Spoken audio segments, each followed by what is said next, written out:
Hello and welcome to my channel, I Win to Lose Gaming. In today's video, I'll be going over 40 things to consider for the long-awaited rerun of everyone's favorite egghead, Kamisato Ayaka.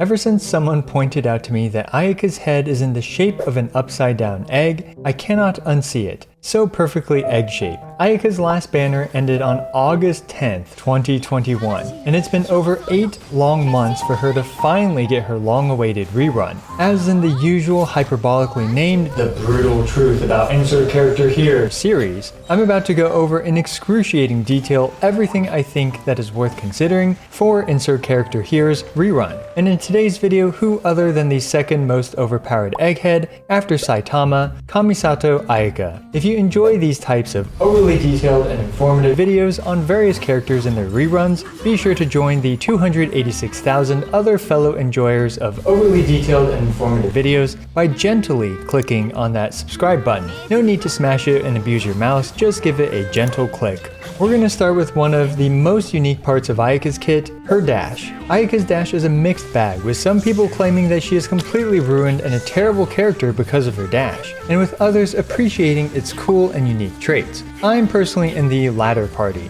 Ayaka's dash turns her into an amorphous glob of cryo and is shared with only one other character, Mona. Ayaka's dash has many unique properties, one of which is that she applies cryo where she pops out at the end of her dash. This provides her with an extremely fast, reliable, and non-damaging method of applying cryo. Ayaka's dash, like Mona's, allows her to traverse over voluminous bodies of hydro. And because of the earlier property of applying cryo where she pops up, Ayaka is able to freeze the water and thus infinitely travel across any body of water in Teyvat at breakneck speeds. As such, she is the best character for traversing over water. The amorphous blob dash is also a bit faster than just regular dashing. However, it is not the fastest form of ground travel, as tall male characters double dashing is roughly the same speed, and Sayu's elemental skill is much faster. Finally, Ayaka is incentivized to use some dashes during combat, as her second passive provides her with 18% cryo damage if she applies cryo onto something with her dash, and it restores 10 stamina as a little bit of a bonus for maintaining her stamina. But not everything is sunshine and rainbows when it comes to Ayaka's dash. It's admittingly very clunky. There are many reasons for the clunkiness,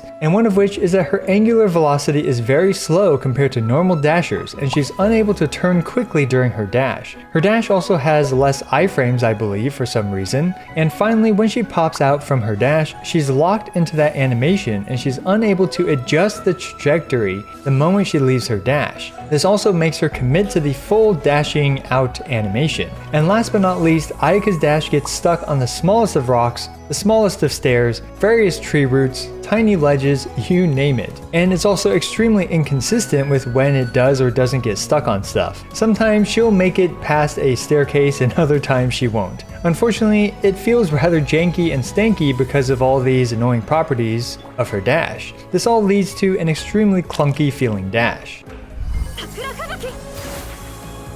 Now we can finally talk about a damage dealing portion of Ayaka's kit. But instead of starting with the basic attacks like I usually do, we're going to start with the simplest part of Ayaka's damage dealing options, her elemental skill, Kamisato Art Hyoka. Ayaka's elemental skill is very simple, straightforward, reasonably fast, and has a radial AoE with a solid multiplier. I believe its main selling point is that it generates an incredible 4 to 5 cryo particles on hit, which is absolutely phenomenal. And the 30% normal attack buff it provides is also applied even if you do not hit the enemy.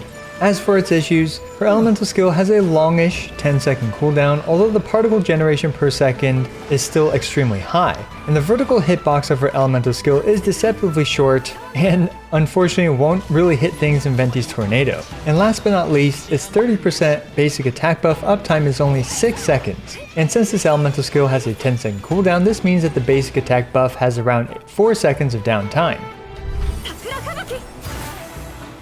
Next we'll talk about her basic attacks, which are admittingly much more complicated than her straightforward elemental skill. Ayaka's basic attacks are unique for a main DPS character. She's one of the few main DPS characters who essentially has 100% elemental infusion uptime, on her basic attacks. Thanks to her dashes infusing her basic attacks with cryo, all you need to do is dash once every 5 seconds to maintain her cryo infusion. In terms of her combo game, there is surprisingly little room to optimize, as most combinations of normal attacks and charge attacks do very similar amounts of DPS. However, for those that enjoy minor optimizations, they can at least animation cancel her charge attacks with jump cancels. Ayaka's charge attacks have some crazy, albeit inconsistent, homing abilities, and her charge attack has a deceptively large hitbox, able to hit things in Venti's tornado. Finally, her basic attacks have standard ICD, which allows her to apply copious amounts of cryo to the enemy, thus allowing her to destroy elemental shields of the Electro, Hydro, and to a lesser extent, Pyro variety with ease. And despite all these great traits of her basic attacks, they do have a myriad of issues. Her normal attacks are fairly stubby, and in conjunction with her dash being very clunky,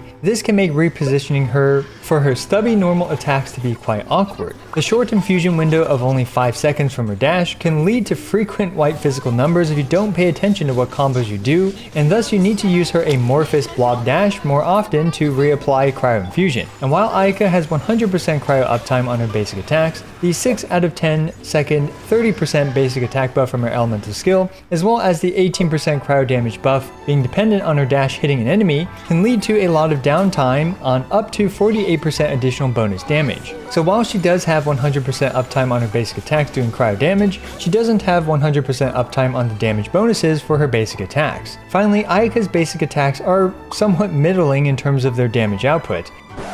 Editing I went to lose here. I realized I forgot something important about her basic attacks, but they get overwritten by Bennett's Pyro Infusion from his Constellation 6. After everything I've said about them, we all know that Ayaka's basic attacks aren't where the bulk of her damage comes from. Which is the perfect segue to talk about the absurdly overpowered meat grinder that is Ayaka's burst, the Kamisato Art Soumetsu. There's no other way to put it, Ayaka has one of the best, most broken elemental bursts in the entire game. This thing hits 20 times over a duration of 5 seconds, and it snapshots too. And at talent level 10, this ends up being 4,143.87% damage multiplier. For reference, this is equal to over 10 of Xiao's high plunge attacks. So while Pogo Boy is jumping up and down 10 times for 15 seconds to do his 10 plunge attacks, Ayaka pressed Q, which takes around 1.5 seconds, and continued to smack the enemy with her elemental skill and basic attacks, or even swapped off to allow her teammates to do additional stuff. As far as I'm aware, Ayaka's burst is one of the highest damaging options in the shortest amount of time in the entire game. And that's not all, it applies tons of cryo. Since everything on Ayaka's kit has standard ICD and they're all separate sources, Ayaka applies a ridiculous amount of cryo with her burst, basic attacks, dash, and elemental skill. This again makes her one of the best elemental shield breakers in the game. Because of all the cryo she applies, she is the best abuser of freeze in the entire game. And while her burst travels forward, as long as something is in front of it, her burst will stay in place and shred those enemies to bits. And if you thought that was it, oh no, there's more. Ayaka's burst has a deceptively large vertical hitbox, and for some reason will even hit things in Venti's tornado. Next, her Constellation 2 skyrockets the amount of cryo that her burst applies, as each of the mini bursts also apply cryo. This even allows pyro characters like Hu Tao to melt all her charge attacks, which leads to some of the best single target damage output in the game. And finally, Ayaka's Constellation 4 even allows Ayaka to act as a team damage amplifier with its 30% defense shred. As you can see, Ayaka's burst has so many amazing properties, making it one of the most broken bursts in the entire game. But just like anything in this game, it also has its issues. Ayaka's elemental burst can miss things. A few common examples include second phase Magu Kenki's blink, some of the perpetual mechanical array's attack patterns, and things just generally moving out of its way in general. As such, it's highly recommended to use Ayaka's burst when the enemy will stay still, or if you're able to freeze them. Also, many smaller to mid-sized enemies will be pushed back by Ayaka's burst if you do not freeze them, so again, freeze is highly recommended against any freezable enemy type. And while its vertical hitbox is deceptively large, we are used to massive horizontal hitboxes, and Ayaka's burst has a rather average horizontally sized hitbox. As such, again, it's recommended to somehow group your enemies and then freeze them. Also, because of the limited horizontal hitbox, auto-targeting can cause her burst to not be located where you want it to be, albeit this problem is prevalent for most of the cast. Finally, her burst has a rather steep 80 energy cost, but this is somewhat mitigated by Ayaka's 4 to 5 particles per E, as well as her ability to catch the particles if she uses her elemental skill and then her burst. which saves her valuable time in terms of particle funneling. As such, it's highly recommended to have a second cryo teammate with Ayaka, so that way you can reliably have her burst off cooldown. And last but not least, Ayaka's burst has a 20-second cooldown, which is tied with many other bursts for the longest cooldown for an elemental burst. And finally, it's time to talk about arguably one of the most important topics in these brutal truth videos. Is Ayaka free-to-play friendly? And the answer is both absolutely yes and cataclysmically no. Ayaka's kit is so incredibly good that even subpar free-to-play weapon options like the Blackcliff Longsword and Aminoma Kageyuchi are more than enough for Ayaka to annihilate everything that's not cryo-immune in this game. In terms of farming for Ayaka's artifacts, the Blizzard Strayer set plus Cryo Resonance, which provides 55% bonus crit rate against frozen enemies, allows you to just focus on crit damage, which is arguably a good thing but can also be a bit stressful when you only desire one crit stat. As for the gap between a Blackcliff Ayaka and an Ayaka with her signature weapon, a Refinement 1 Mist Splitters Reforged, the gap is huge at around 37% more damage with the Mist Splitters Reforged. And Ayaka is also Constellation dependent for getting the most out of her elemental burst. By Constellation 4, Ayaka's burst is doing roughly twice as much damage as her Constellation 0 counterpart. However, please keep in mind that Ayaka does not need her constellations to still destroy everything. It's just that her constellations do enhance her by quite a lot. Another thing that does not make Ayaka all that free-to-play friendly is that her overall best team consists of 4 limited 5-star characters: Ayaka, Kokomi, Kazuha, and Shenhe. Of course, you can substitute any of Ayaka's teammates with other Hydro, Animo, and Cryo characters and still crush everything, but this combination is generally considered to be Ayaka's strongest team. And Ayaka is also not very dolphin or small whale friendly. She needs her own Constellation 6 and also Shenhe's Constellation 6 to truly draw out her max potential and end up outputting 600,000 damage charge attacks. Thus, Ayaka is both free-to-play friendly at her Constellation 0 power level, which is more than enough to still make her one of the best DPS characters in the entire game. And finally, Ayaka is also super whale friendly, as having both her and Shenhe at Constellation 6 makes her into one of the most broken characters in the entire game. And as usual, let's wrap this up with a summary of all her pros and cons, along with a few bonus items. Starting with our favorite Egghead's pros. Ayaka is one of the best DPS characters in the game. She is by far the best abuser of freeze, and one of the best elemental shield breakers. The Blizzard Strayer artifact set is overpowered, and Ayaka has easy access to around 20 to 70% free crit rate.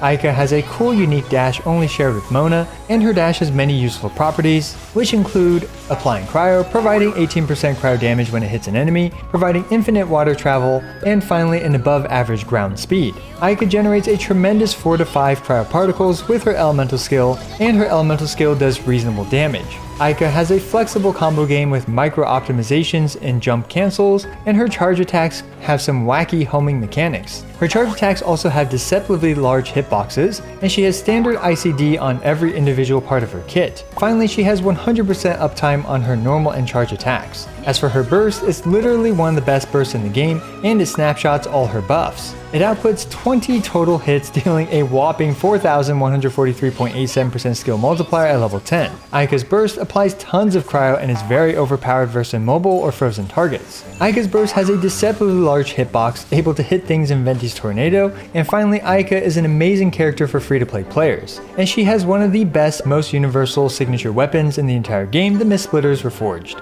Ayaka's Constellations 2, 3, 4, and 6 are all amazing, and Constellations 2 and 4 even allow her to support her team. Finally, Ayaka has been setting tons of world records since her release. And now let's go over her cons. Ayaka is a clunky melee character and she rarely reverse melts her own damage. The Blizzard Strayer is situationally bad against enemies that cannot be cryoed, and she has issues with overcrit when it comes to farming for her stats. For many reasons, her dash is extremely clunky, and her normal attacks are very stubby, and her basic attacks have very mediocre DPS. The short 5-second infusion for her normal attacks means you'll be using her clunky dash often, and her basic attack damage bonuses have significant downtime. As for her burst, enemies can move or be pushed out of her burst, and her burst's horizontal hitbox is a bit lacking. Her burst has auto-targeting issues against multiple targets that aren't hugging each other, and her burst has a steep 80 energy cost and a long 20-second cooldown. Ayaka's ideal team consists of 4 exclusive 5-star characters, and there is a huge gap between a free-to-play Ayaka and a whale Ayaka.